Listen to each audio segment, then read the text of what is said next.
the obvious immediate motivation was the pandemic and the need to reach out and connect to the community.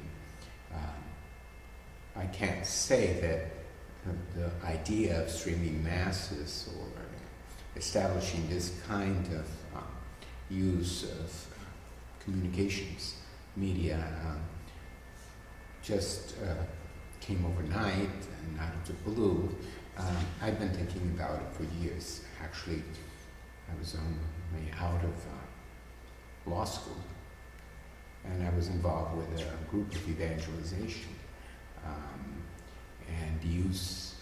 we created a corporation whose main purpose was the use of the modern means of communication for evangelization. So that idea has been with me since my late 20s, middle to late 20s. And I've always wanted to do that. In the more recent, and I was highly involved with that campaign. At the time, of course, we were using mainly radio and TV. And I was working with and supporting another priest who was involved in this kind of ministry. And so that's how I first got involved with that. As an attorney, I actually wrote the articles of incorporation and the statutes for that corporation called California Foundation.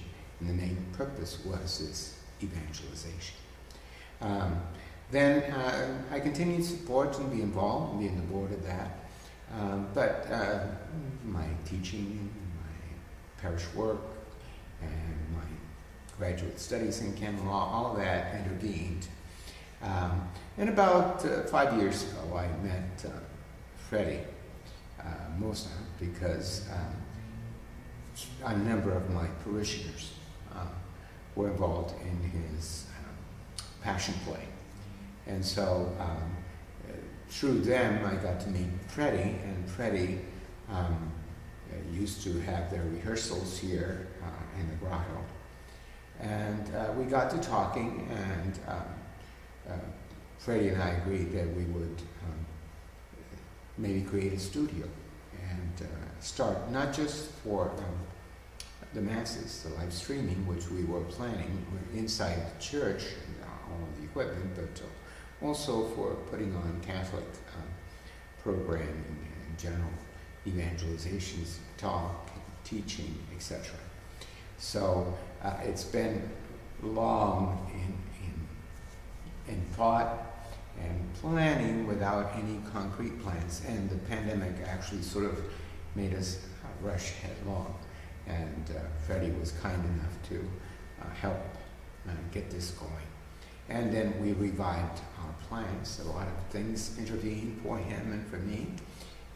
But now our long-range plan is to set up a studio to continue to live stream and to record films, all kinds of other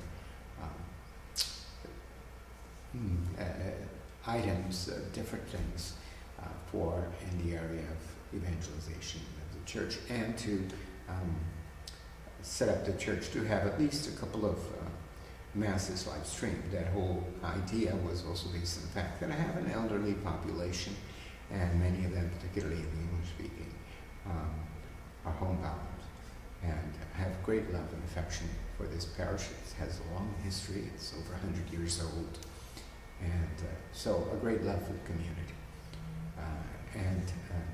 It, I think, gives them a lot of comfort to be able to feel that they're connected still to the community.